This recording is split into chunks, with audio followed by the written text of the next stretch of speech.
Deputado, eu gostaria de trazer aqui uma coisa que é a sua zona de conforto, que é moradia. O senhor tem feito algumas declarações aí a respeito de propostas para o aproveitamento de imóveis da União, por exemplo, em parceria aí com o governo federal, que estejam desocupados. Essa, em teoria, o senhor já vai entender por que eu estou dizendo em teoria, é uma excelente ideia, que já permeou vários governos. Mas eu, como jornalista, já fiz matéria sobre isso no governo do presidente Lula, ainda falando dos primeiros governos que nunca saíram do papel. O governo Bolsonaro veio com essa ideia, o governo Lula veio com essa ideia, o governo Dilma veio com essa ideia. E nunca, de fato, se conseguiu avançar no aproveitamento desses imóveis. Então, quando o senhor fala que vai pegar imóveis desocupados da União, que estão parados no centro da cidade ou nas regiões da periferia de São Paulo, ou seja onde for, por que dessa vez a gente tem que acreditar que vai funcionar? Porque o seu presidente já falou isso outras vezes e não andou. Era o nosso presidente, né? De todos os brasileiros. Agora, Clarissa, uma coisa é importante. Moradia é um tema que eu conheço de perto. Atuei 20 anos no movimento de moradia. Sei como fazer. Sem a caneta na mão, nós garantimos casa para mais de 15 mil famílias. Veja, tem coisa que já está acontecendo. Eu fui outro dia conversar com o Stefanuto, que é presidente do INSS. E eu pedi para ele, falei, Stefanuto, você pode pedir um levantamento aqui de quantos prédios o INSS tem abandonados em São Paulo? Ele fez, passou para mim dezenas. Aí eu fui conversar com o presidente Lula. Isso ano passado ainda. Presidente, isso aqui, por que a gente não elabora um programa? Pega os imóveis da SPU, porque não é só o INSS, o governo tem também de outros. SPU é a Secretaria do Patrimônio da União. O INSS não trabalha com imóvel. Por que o INSS tem tantos imóveis? Porque ele ganha por execução de dívida previdenciária de particulares. E aí fica com ele não tem o que fazer com aquilo. E acaba ficando 10, 15, 20 anos abandonado, gerando abandono no entorno, enquanto podia ser utilizado. Eu falei, Lula, vamos fazer?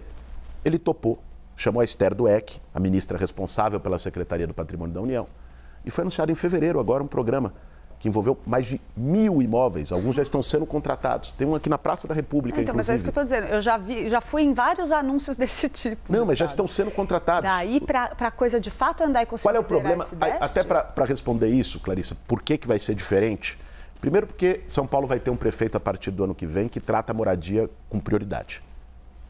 Segundo, porque exatamente por conhecer esse tema, nós vamos pegar onde está um gargalo. Vou te dar um exemplo. Sabe por que muitas vezes trava projeto de retrofit? Porque é bom a gente esclarecer para quem está assistindo. Às vezes o pessoal fala, pô, imóvel abandonado só vai botar gente lá? Não. Vai reformar, requalificar, fazer o retrofit. Como tem ali na Avenida Ipiranga o Conjunto Dandara, que já saiu do papel. Eu fui lá conversar com os moradores esses dias.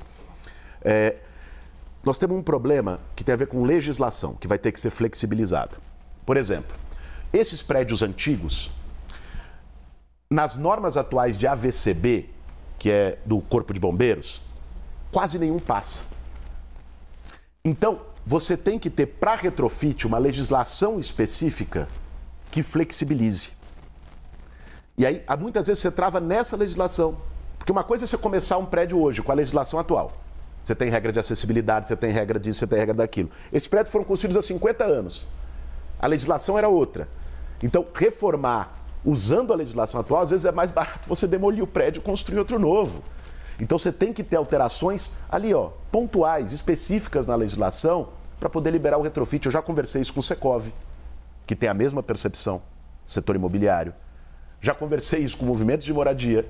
Já conversei isso com especialistas urbanistas, arquitetos, e é aí que a gente vai trabalhar. Candidato, por isso vai ser diferente. Se Pode isso confiar. não der certo, e o senhor se tornar prefeito, qual seria o caminho, nesse caso, que o senhor levaria caso tivesse uma ocupação, por exemplo? Uriel, primeiro, isso vai dar certo. Segundo, em caso de ocupações, né, a prefeitura, quando é acionada uma ocupação de um prédio público, ela tem que atuar. Agora, você sabe quando tem ocupação? E aqui eu quero assumir um compromisso com vocês que estão nos assistindo na CNN. Meu governo vai ser o governo com menos ocupações da história de São Paulo. Sabe por quê? Porque existe ocupação quando não tem política pública de moradia. É isso. Estou falando de ocupação organizada de movimento social. Não estou falando de loteamento clandestino na periferia feito pelo crime organizado que explora e usa a miséria das pessoas e sai vendendo lote em área irregular e está fazendo isso hoje em São Paulo com vista grossa da gestão do Ricardo Nunes. Vista grossa para dizer o mínimo da gestão do Ricardo Nunes. É muito fácil falar grosso com a senhora que está num barraco porque não conseguiu pagar aluguel e falar fino com o loteador clandestino ligado ao crime organizado. Comigo não.